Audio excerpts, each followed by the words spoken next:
पार उकारिए परवर पार उकारिए आया दातर डुहारे कलदारे करम कर पाए जो करम कर पैजो कलदारे आया आया बनवारी ओ बेचारी करम कर पैजो या अल्लाह आलमीन या रब करिया तो दरदारी पैंजे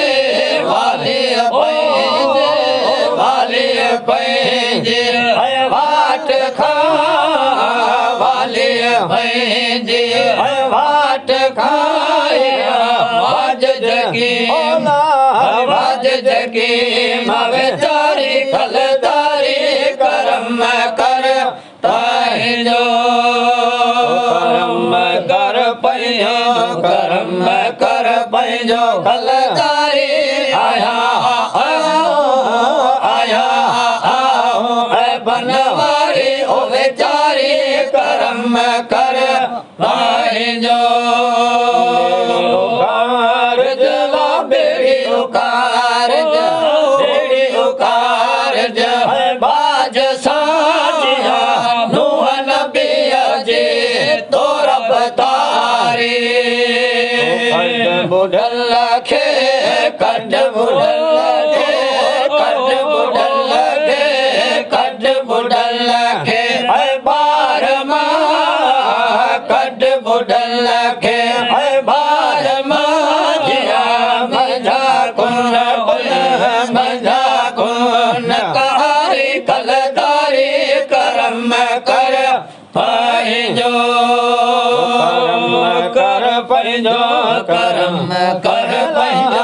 करम कर पैजो कलदारी आया बनवारी ओ बेचारी करम कर पैजो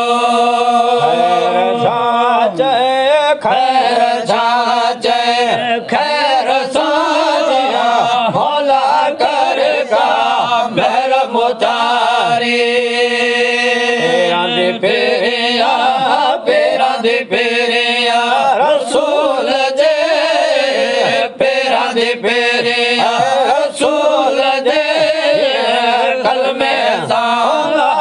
कल में साण करारी कलदारी करम कर पैंजो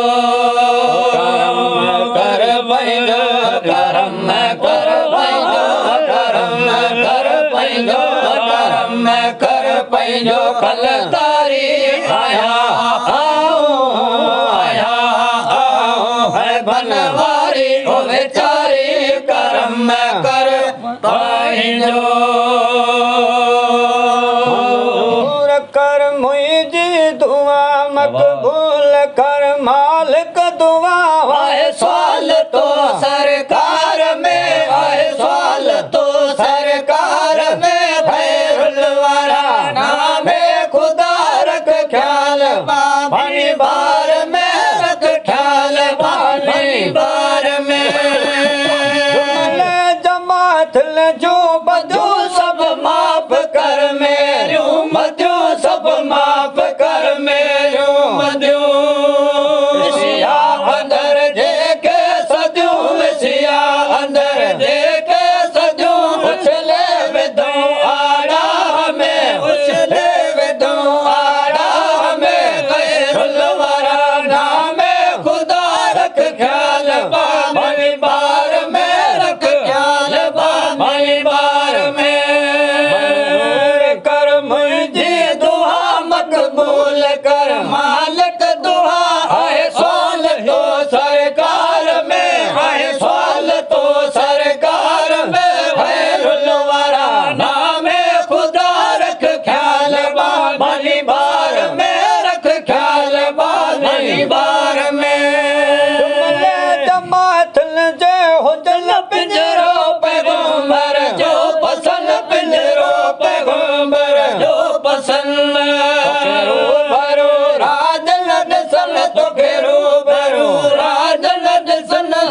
दीद तो दीदार में रख दीद तो दीदार में खैरुल वरा नाम खुदा रख ख्याल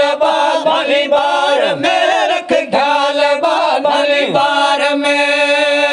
मंजूर कर मुझे दुआ मकबूल कर मालिक दुआ आए सवाल तो सरकार में आए सवाल तो सरकार में खैरुल वरा नाम खुदा रख ख्याल